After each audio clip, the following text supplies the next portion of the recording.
Welcome everybody. It's wonderful to know that you're here. I can't see everybody, but I can see your names and it's lovely to have you here. One of the things that is exciting about this program is it draws people from across Canada and other locations as well. And a number of people before they've registered have indicated a range of questions. So we will do our best to answer those through the presentation today. But if something isn't answered fully enough or something else comes up, please don't hesitate to ask us. So let's get going. First thing I'd like to do is to acknowledge the land that I'm on. I'm currently on Musqueam territory, which is at Vancouver. I also work, live and play here, and I'm very grateful to the Musqueam people for being such wonderful hosts for an uninvited guest that I am as well. Wherever you are, I invite you to also acknowledge or take some time to think about traditional, ancestral and unceded territories that you may be living on and working on as well. Thank you. Okay, who we are. Kevin is our program assistant. He does an amazing job and he's a wealth of information. He knows so many more things than I do about the administration of the program. So if at any time you need anything, then please feel free to contact Kelvin and his contact details are there. My contact details are there and you will get to know me a little bit through the presentation, but I'd also like to take the time to invite Chrissy Smith to also share a couple of moments as she introduces herself here. Hello, everyone. I'm Chrissy Smith, and I am a PhD candidate at UBC. I am also a sessional instructor within the Faculty of Education. And my background as a practicing teacher in home economics originally stemmed at UBC in food, nutrition, and health, and I am a HEAL alumni from 2021. So I'm incredibly excited to be here and showcase a little bit of my journey and maybe a little bit of the insights, the good, the okay, and the ugly regarding the program, and looking forward to answering any questions that you might have. And I'll pass it back to Kerry. Thank you, Chrissy. I think it's important to have an alumni from the HEAL program to participate in this because Chrissy can give you some responses to questions from the side that you would be looking at. So what is it like to be a participant in the program? I can tell you what it's like to deliver it, but Chrissy will be able to tell you what it's like to live it. So please keep those questions and throw them at her. She's promised me she'll be honest with it. She has already indicated she won't be doing it through rose-colored glasses, but that's okay. We know there's a little bit of work. You're stepping up to a master's program, but there's also amazing things that happen as well. We're going to go through this agenda. We've already done the introductions, and we'll give you a bit of an idea about the program overview. I'll give a little bit of that, and then Kelvin's going to take you through what you need to do if you want to take it to the next step to go through the applications and the administration, and then we're going to leave some time at the end for some questions with hopefully answers that we can provide you. So let's get rolling. The program comes out of the Department of Curriculum Pedagogy in the Faculty of Education at UBC. It is a unique program in that it doesn't exist anywhere else in the world. And it's initially intended for working with educators through early childhood to grade 12 in British Columbia. But the wonderful thing about the program being online, all the core courses are online. It means that we also get to work with people who participate from across Canada. We've had folk that have come in from the Caribbean and we've had interest from other areas around the world. So we seem to be taking over the world and I'm happy for that to happen. That's quite exciting. It's not just teachers in early childhood to year 12 that the program works for. We've had people who've come from other areas who've participated in the program as well, including public health nutrition, as well as policy development and curriculum development. So it does invite in a range of people with a range of different interests as well. Kelvin's put in the webpage in the chat, so if you want to follow up with that a little bit more, you're very, very welcome to. Okay, moving on, the HEAL program. lovingly called HEAL. But the HEAL stands for Human Ecology and Everyday Life. It's a home economics area. It's a master's cohort program. We started in 2011 with 21 students, and we just continue to grow and continue to have students engaged. Every 2 years, we invite people in. It's a unique program, as I've already indicated. And within the program, you're invited to participate in 8 core courses that you do together, one course after another in what we think is a logical order. But there is also opportunities for you to do 2 electives. They can be online. They can be in face-to-face mode. They could be hybrid. Some of them could be across a term. Some of them could be summer intensives. And we can take you through that in a little bit more detail when you want to know some more about that. For this group or cohort of HEAL, which is number 9, our application deadline is on March 2026. So you've got a little bit of time to pull your application together. And you can see there that the URL for putting in your application is there as well. Okay. When you join the program, this is a journey that we take you on. It's 2.5 years. Some people get excited and think that it's only 2 years, but no, it's 2.5 years, which sounds dreadful. Chrissy will tell you that time goes very, very quickly. It's actually really quite scary how quickly that it does go. So it's action-packed. We keep you moving. You don't get to stay still for very long. Often the worst one is the very first one, as you try and find space in your life, personal and professional lives, to actually engage with your online study as well. But once you get a handle on that, the pattern is fairly consistent. It varies from course to course, but once you get a handle on it and you get into a pattern, it's amazing how it begins to roll along, so that by the time that you get to the point at the end of the first year, you know exactly what's going on, you know how it's rolling out, and you're able to engage with the content of each. As you can see from the list of the course titles, we start with the foundations of home economics, and then we start to build your understandings about curriculum issues and theories in a generic way, and then take them into much more specific things around home economics education, and then into what we call transformative pedagogies. So they become foundational knowledge areas that we ask you to work in around curriculum and pedagogy, specifically for home economics HEAL. And then in the second year, we begin to take you into research. And the reason that we do that is that we are setting you up for a graduating paper. And HEAL students do an amazing job with the graduating projects, because we set you up in a way that you actually begin to do the literature in the review of research in curriculum and pedagogy. Then you have time where we structure you starting to think about and design your graduating project in the first term of your third year, and then the graduating project is done over January and hopefully all submitted in by April. Looks wonderful on paper. We take you through in a very structured way. We build it for you so that while you may be sitting there now going, oh, I can't do a graduating project. Okay, you probably can't now, but let's have an opportunity to work with you to be able to build that capability. Chrissy, do you want to throw in anything at this stage about the program? You're welcome to say no. I think I will talk a little bit more later, but I just want to reiterate that these 8 courses are building blocks. And so there's the 6 initial courses, and then the 7 and 8 is a supportive way in developing your ideas. But it's not that you're starting up your graduating paper from scratch.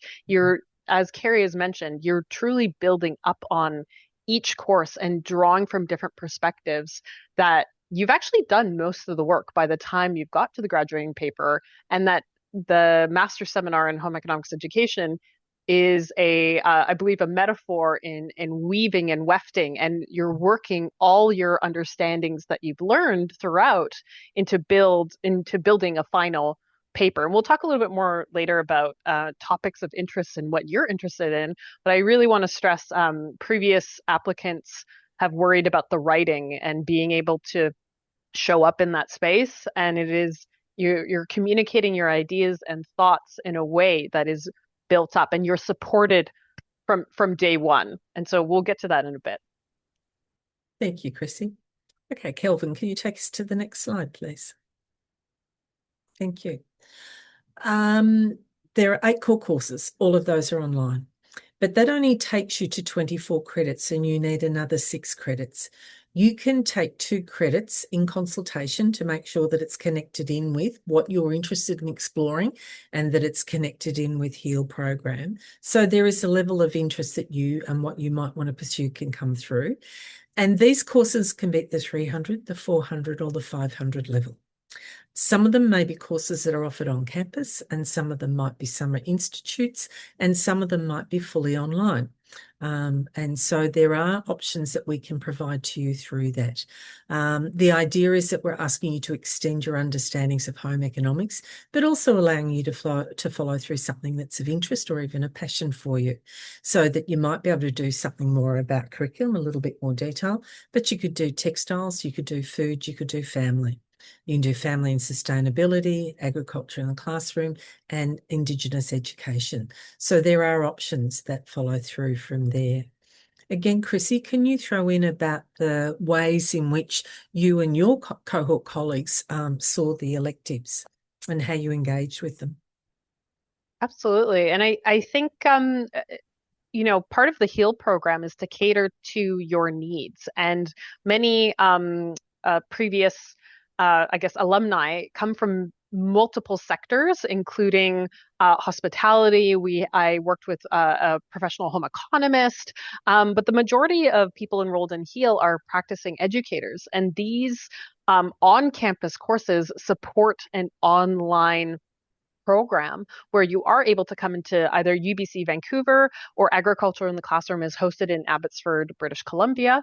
And you're able to do these intensive 1-week programs, meet people in person, and work through your coursework during the summertime. And these are offered during the summer because we know, and I know I was a classroom teacher as well when I was doing my master's, that it was such a great opportunity for professional development and learning. Definitely, I took some courses where we ate very well in Abbotsford and on UBC campus. But these are electives catered to your interest. And so part of OPL, the Office of Professional Learning, is giving opportunities for practicing teachers to take these courses on their schedule. Mind you, some of these courses do fill up quite quickly, but as graduate students, you get kind of a first go at it before some of the BEd students or undergraduates. And so we're hoping that we can support you in tailoring what your interests are. And I emphasize what you are interested in learning. Pass it back to Kerry. Thank you. Kelvin, can you take us on to the next slide, please? Thank you. Oh, good. This is you. Yes, we'll now go over admissions and application information. Everyone's favorite part.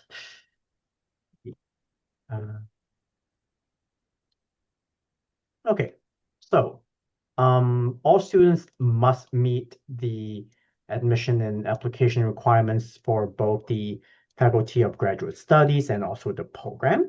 So this includes a minimum of 2 years of engagement within schools, communities, business, government, NGOs, and other education-related environments. And we're also looking at a 4-year undergrad degree with sufficient standing. So we're looking at within the B plus range. So that is a 76% at UBC, or if your university uses a percentile grade as well, for all senior level coursework. So these are your 3rd and 4th year level courses, or if your degree is from the UK, just your 3rd year level courses, because your bachelor's degree would be a 3-year degree. For universities from China, this is closer to an 85% under the PRC grading scale. But please note that for this B plus range, this is not a clear cutoff point. So if you are just a few percentages off on your respective grading scale, it is still possible to be admitted into the program if the rest of your application is strong enough. So if Carrie here believes that you are nonetheless still a good candidate for the program, she may submit a special case rationale on your behalf to recommend you for admission to UBC, basically. And on top of that, we are looking at 3 letters of recommendation. So these would be your reference letters. And these letters must speak to your ability to either complete a graduate degree and also of your general interest in home economics. So things like family studies, textiles, consumer studies, and so on. You'll also be asked to upload a resume or CV. So please note that this is a CV for the purpose of applying to a graduate program. So unlike a CV for a job application, where the convention is a 1 to 2 page CV, your graduate program CV can be as detailed or as concise as you need it to be, as long as it displays the full history of your educational and professional experience. Top of that, we'll also be asking for a statement of intent, maximum 600 words of your home economics experience, your professional goals, and what do you hope to achieve or benefit from by being involved in the program, and how can you contribute to the program yourself? And earlier when we said that if your grades are a few percentile off, but the rest of your application still looks good, so your reference letters, your CV, and your statement of intent are the other aspects of your application that will paint a good picture of whether you're a good fit for the program or not. And obviously, you'll be asked to upload or scan copies for all official transcripts. And if your degree was obtained outside of Canada, we'll also require the scan of the degree certificate itself. And when we say all official transcripts, we do mean everything. If you have taken a course at a post-secondary institute, you will require official transcripts for that. It doesn't matter if it is transfer credits. It doesn't matter if it is, 1 or 2 courses that you did on an exchange program. As long as it is an accredited post-secondary course, you will have to provide the official transcript for it from that specific institution, unless you are a UBC student or alumni. If the only university that you've ever been to is UBC, we'll have your transcripts on file already. And for applicants from a university outside of Canada, where English is not the primary language of instruction, you'll be asked to provide the results of an English language test as part of your application. The test must have been taken within the last 24 months. So your test results have to be ready when you press submit on your application. It's not something where you apply for the program first, we accept you, and then you retroactively provide us with test grades. If you need an English language test, it has to be submitted when your application is being submitted. So regarding the application procedure, everything is done online at grad.ubc.ca/apply/online/. So you'll be asked to apply online, and then if you have a CWL, log in with your CWL, or create one if you have never attended UBC. So the CWL stands for campus-wide login, and is basically your online account for everything UBC related. You use it to access your student profile. You use it to access your online courses on Canva. And it's also the same login that we use to access the online resources at UBC Library. So yes, even though you are an online student in a part-time program, you still have full access to all the online resources at UBC Library. And you'll also be able to get a student or library card as well. So yeah, once you've logged in, under degree program selection, you would type in HEE9 in the program keyword field. It's important that the program name is Master of Education in Home Economic Education, Professional Cohort. So this will basically prevent you from accidentally applying to a different program or an in-person program. If you do accidentally apply to the wrong program due to a system limitation, there's no easy way for us to switch your application around, and you'll probably be asked to resubmit an application again and pay the application fees. So yeah, fill in the rest of the application and press apply. You'll also be asked to submit all necessary documents for all the documents that we've mentioned earlier. And a side note that once you're actually admitted into the program, you will then have to provide official transcripts to UBC. So if you're looking to send a paper transcript, it has to be in the official sealed envelope, sent either directly from your university to UBC, or if you have the sealed envelope still in hand, drop it off at UBC. And in the case of an electronic transcript, it has to be sent directly from your university to UBC or through whatever online transcript sharing portal or service that your university uses.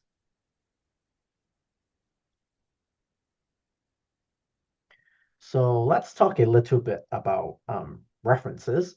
When adding your reference to your application, so that's basically typing in their email address, filling in their name and their current title and stuff, you'll be asked to categorize them as either a professional or academic reference.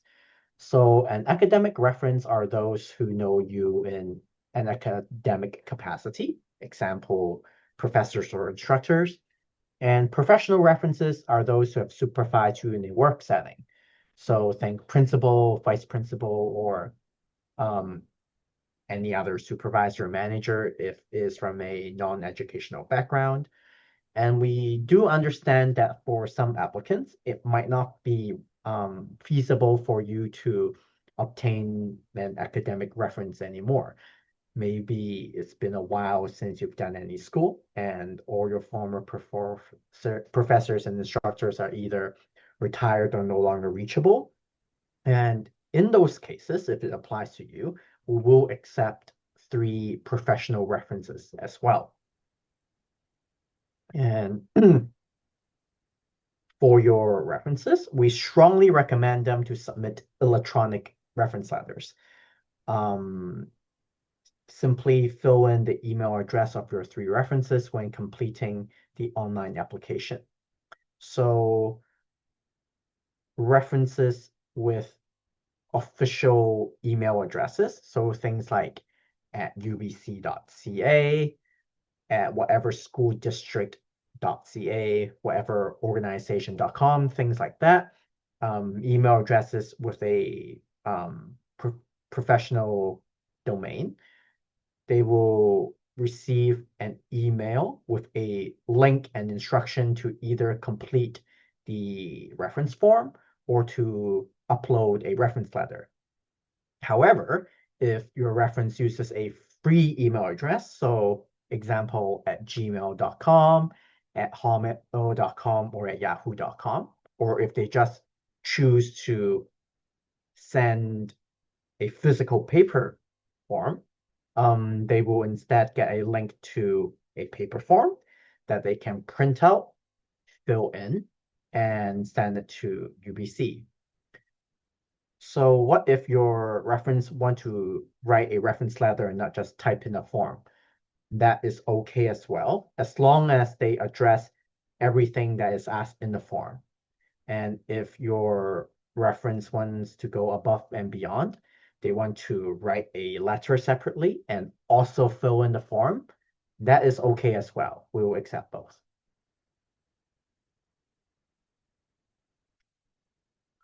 So yeah, in the case where your reference chooses to or is forced to submit a physical paper letter, it's very important for them to write the program code in the reference letter or form to show that, this is a reference letter specifically for the purpose of applying to this particular program.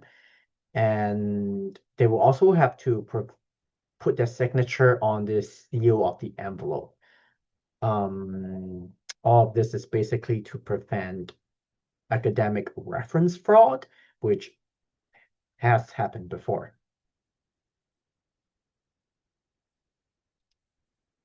So regarding the application deadline, the application is currently open. You can apply as early as right after this info session. The application deadline is for March 15th, 2026, and the document deadline is March 29th, 2026. So basically what this means is you have until March 15th to actually press submit and pay for your application. But you have as long as you press submit, you have all the way until March 29th to either upload all the necessary documents or make sure all the necessary documents are sent to us.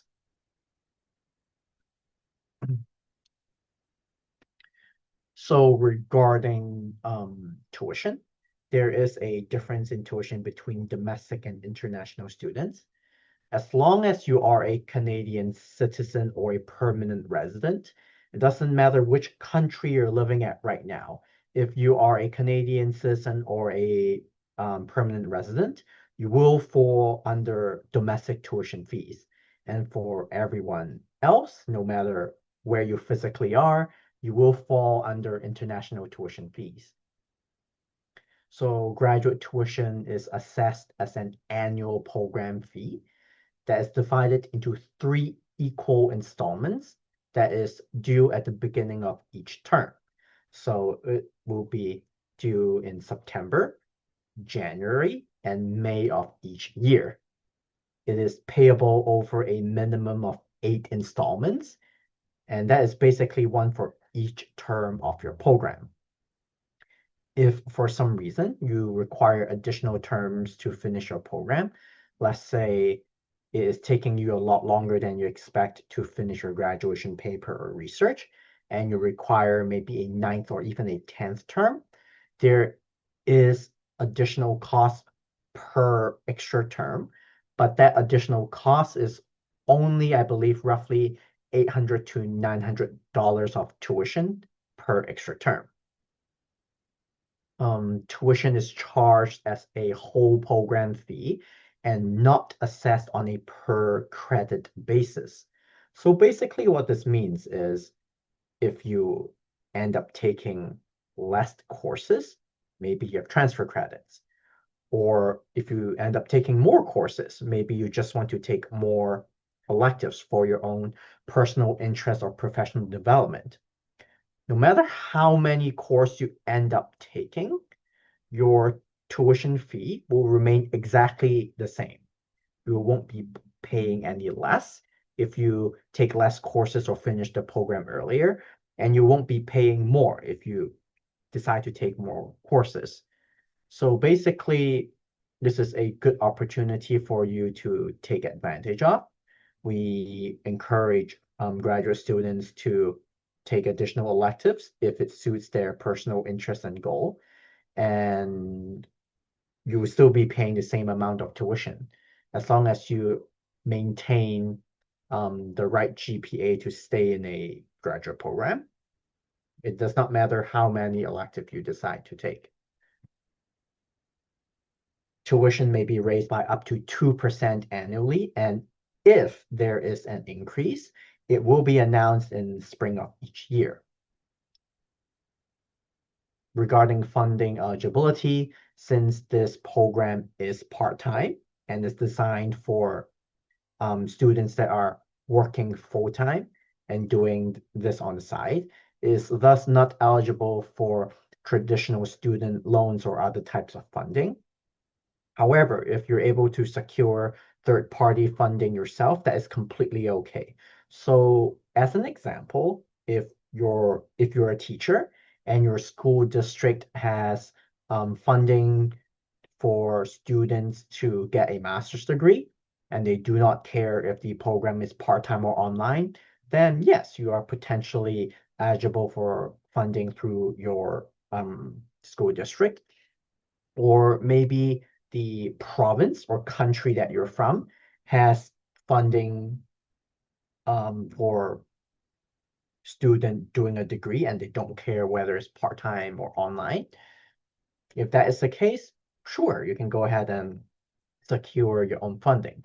But just for student loans at UBC or under the BC government, it is usually not eligible for funding.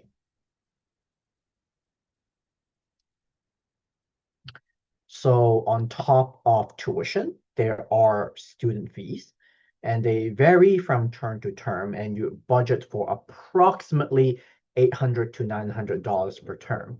However, a lot of this quote unquote student fees, you will be able to opt out of, and you can probably bring your student fee down to only $200 to $300 per term.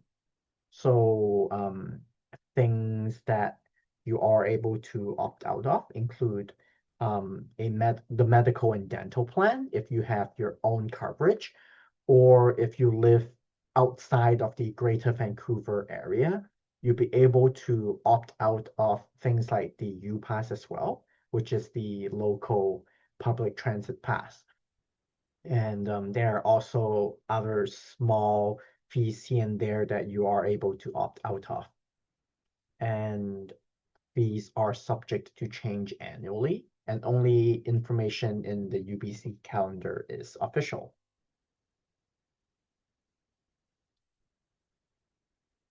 Lastly, regarding teacher education certificates, so this is directed to teachers in the Vancouver Lower Mainland that have taken UBC students in their classrooms as student teachers before.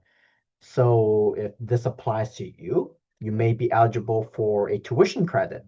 And if this does apply to you, you can contact the teacher education office at teacher.ed@ubc.ca. I will include the email in chat as well.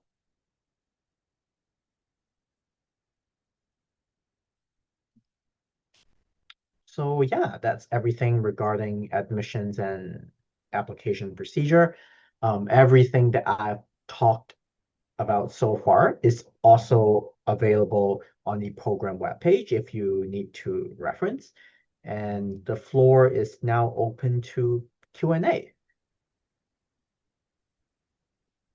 So, as we've gone through an awful lot of information for you, we're hoping that we've covered the things that you're interested in, but perhaps some other things have popped up in your mind, things that you might want to explore. Chrissy's here. I promise to close my ears. If you want an honest answer for Chrissy, that's all okay. So, how about Cassandra, Jasmine, Kyla, and Rena? What are you interested in? What else do you need to know? Or if we shocked you?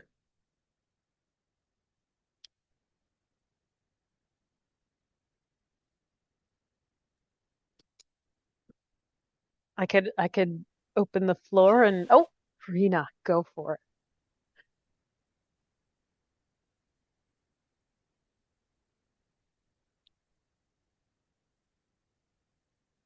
Rena, we can see you chatting. We know you've taken your mic off, but the volume's not up. Took me a minute to get that working. That's okay. You're good. Yes. Okay. Okay. So I live in Manitoba and I teach in a rural community here too. This is my fifth year teaching.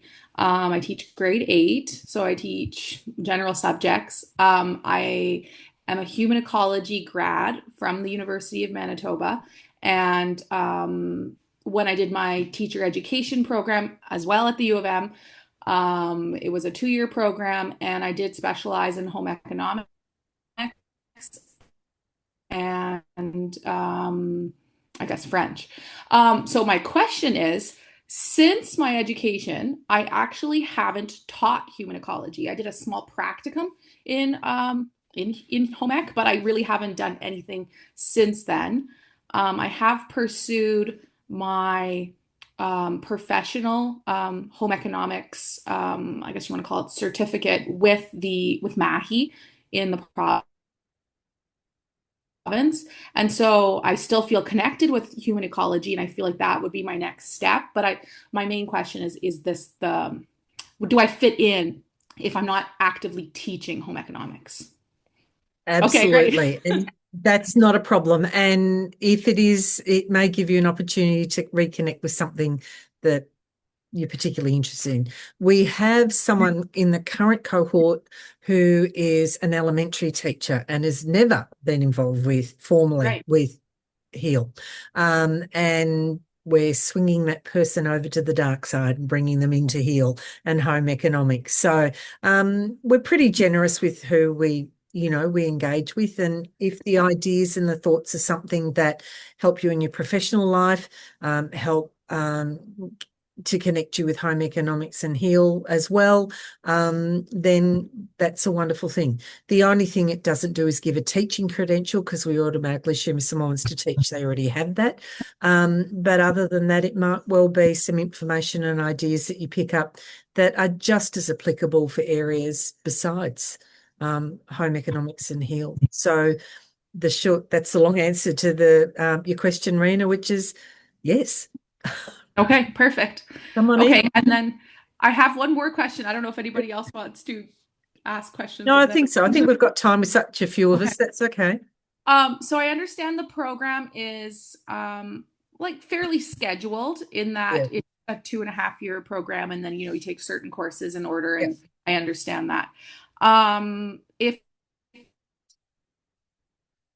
something were to come up, and like, is there a way that I can, I don't want to say There's pause, but always if a I have way. to miss, like, let's say, okay, because I'm There's always a worried way. about, okay, because I was just worried that if I was to, apply, join the program, take a couple classes, and then, I don't know, have to leave for a couple months, like, is that possible? Can I pause and then come back? I just wasn't sure Well, if there's ways that we can do that, Rena, and we can't sit here and say you need to stop your life and all you do is focus in on your graduate studies.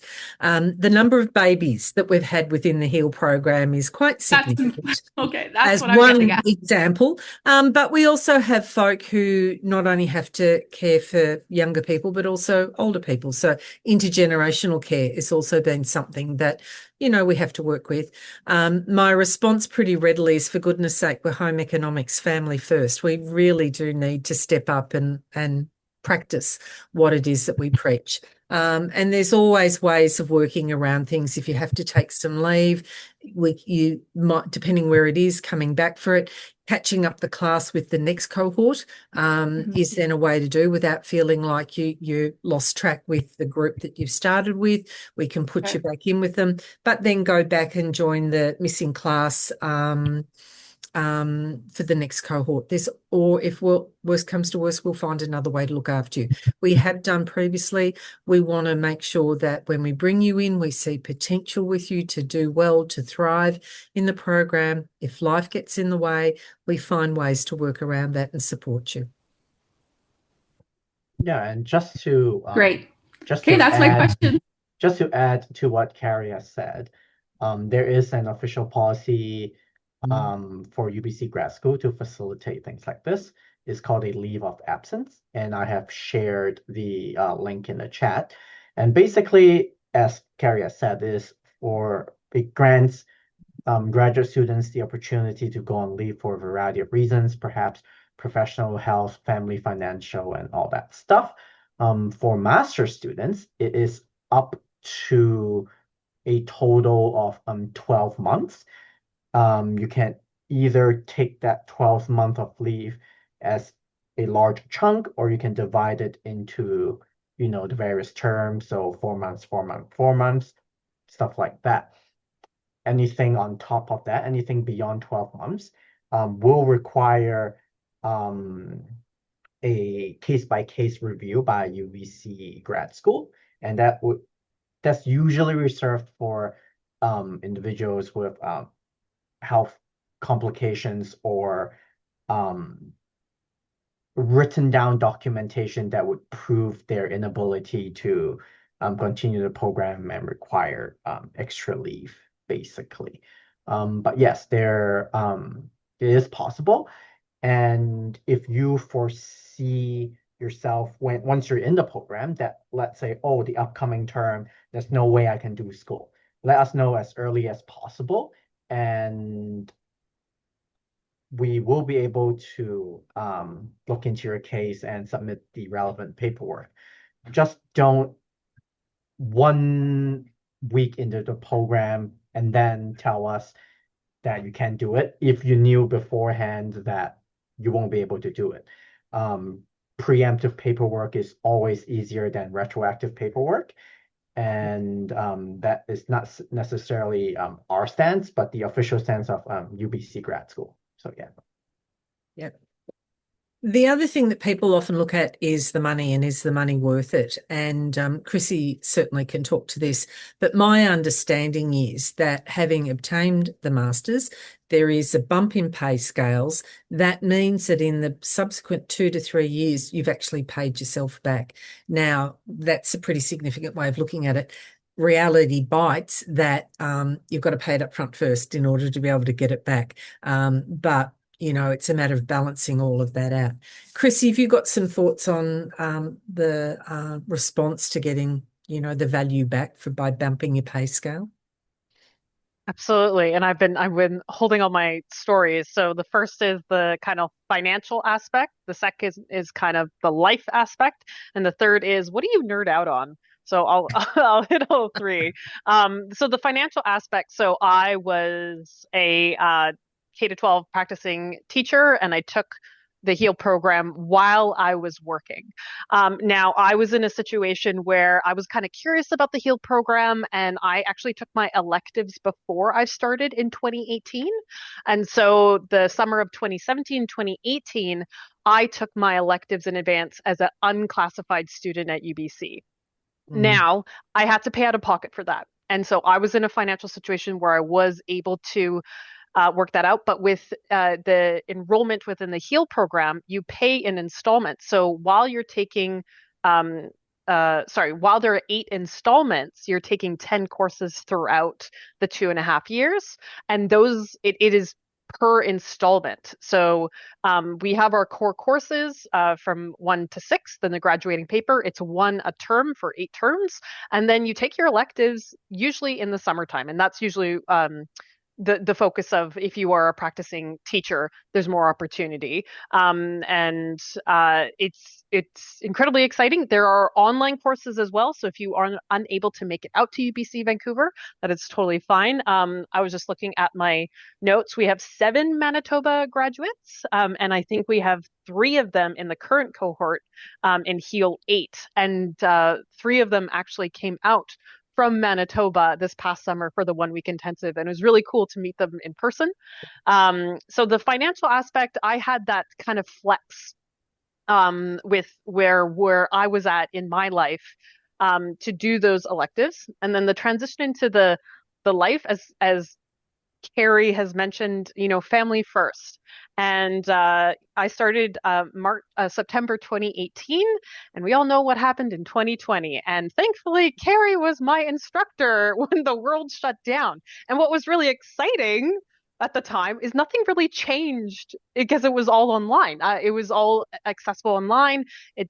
We weren't stopped from going into classrooms. However, we had to pivot, and Kerry was an amazing mentor at that time to recognize, okay, family first, where are you at? And so we did take a pause in March 2020 to kind of just take stock of what was going on, and we worked our way through the rest of the course material.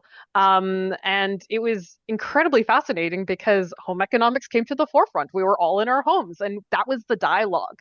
And so HEAL is really, ooh, I'm merging into the nerding out. HEAL is really about what you nerd out on and of the everyday. So whatever your like kind of niche is, like you can bring that to the table.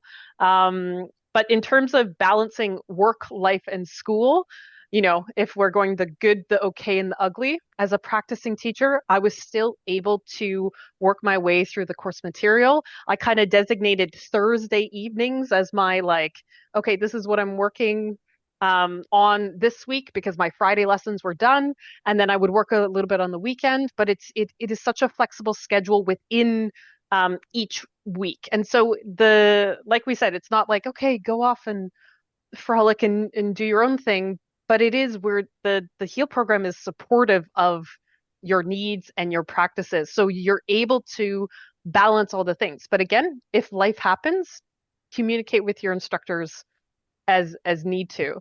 And so I was able to, again, I was in a financial situation where I was able to pay off the HEAL installments while I was working. And because of COVID and teaching remote learning during that time, it was very interesting. But then the fall of 2020, where my graduating paper, I extended to a 9th term. So as Kelvin mentioned, that was an additional $800, but it wasn't a full installment. And I was able to wrap up in August 2021. And so there is balance. You know your schedule. I don't know your schedule. However, it really is, it was such a rewarding thing because the things that I was learning, okay, now we head into number 3, what you nerd out on, I was able to bring into my own classroom. And what I learned from the classroom, I could bring into the weekly dialogue online.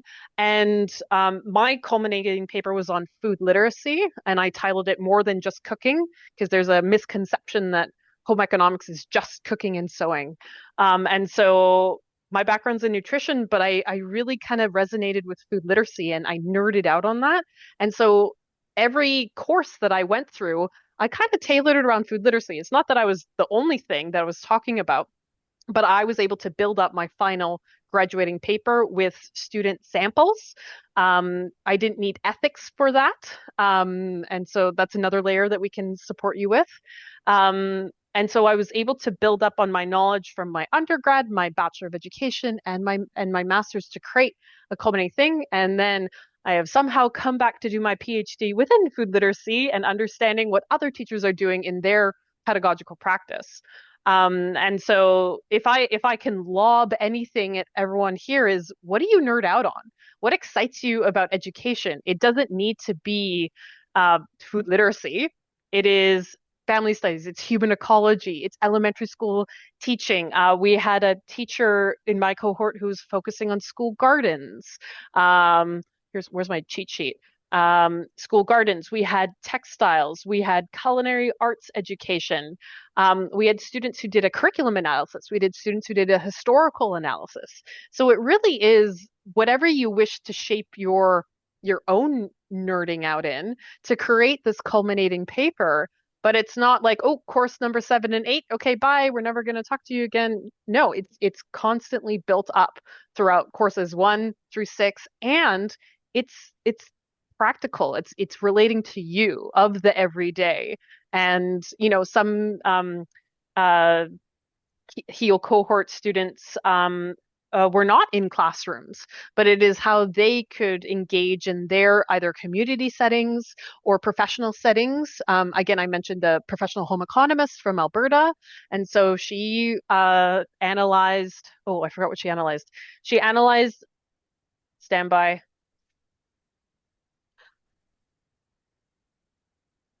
I think she looked at Alberta's professional home economist situation. I will put a pin in that and I will come back to that.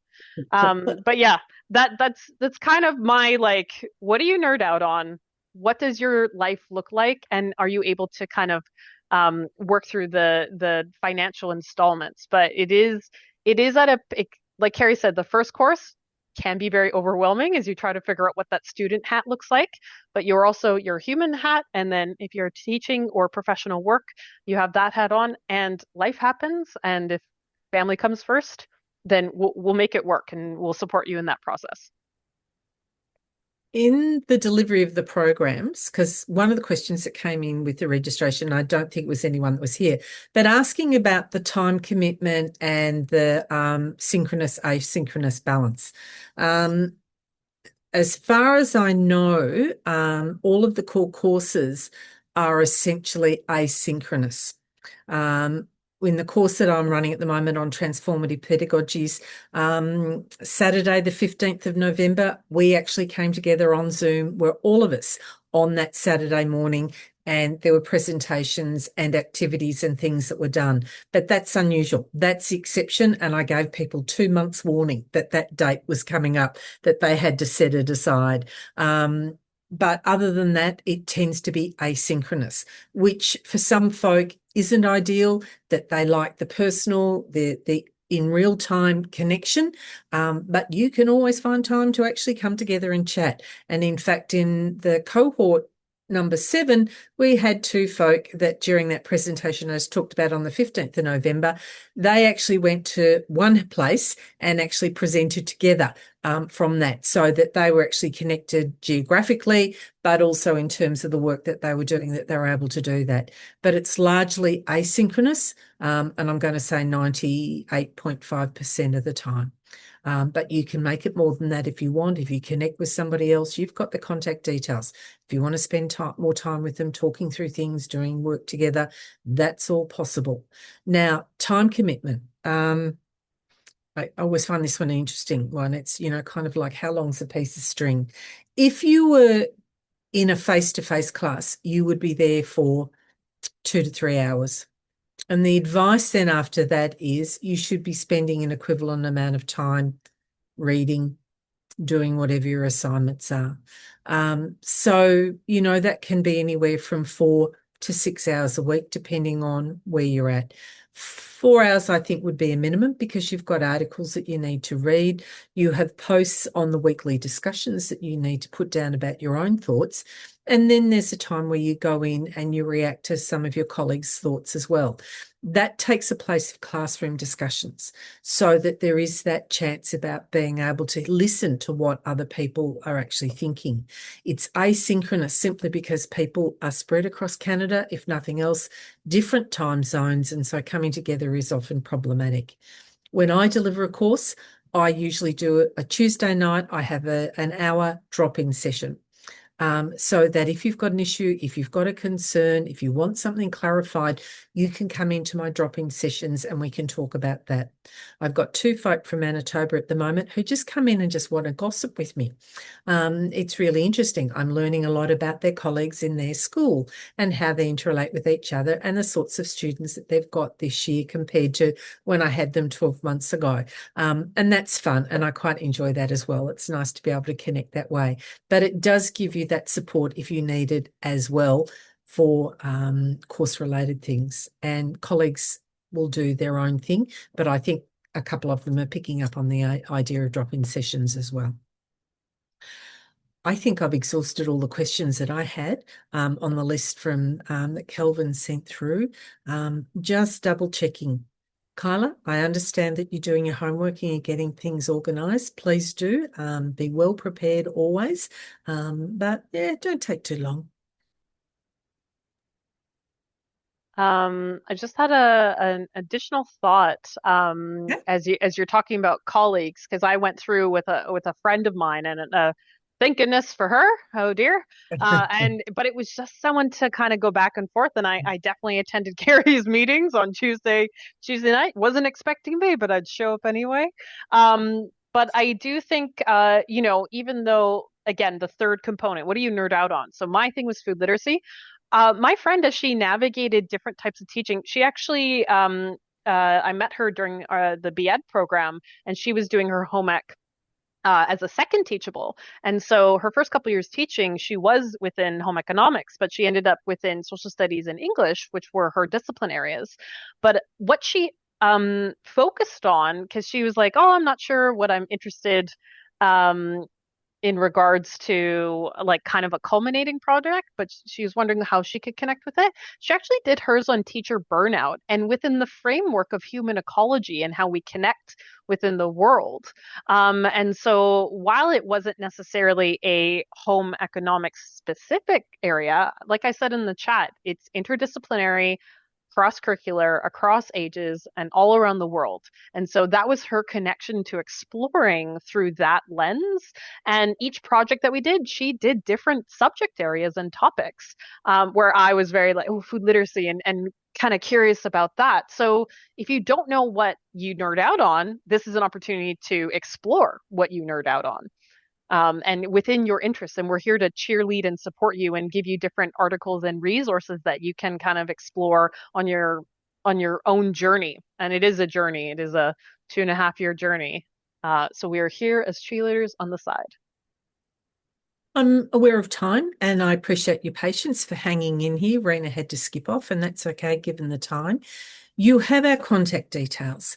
For Kelvin and for myself, we didn't give out Chrissy's because we don't need to put her in that role just yet, but we will. But if anything else occurs to you, if you need any help or any support, please do not hesitate to reach out to us and we'll do our very best to help you in whatever way that we can. Thank you so much for coming along to the information session. I hope it's been useful for you, and we're looking forward to your application whenever it comes. Thank you.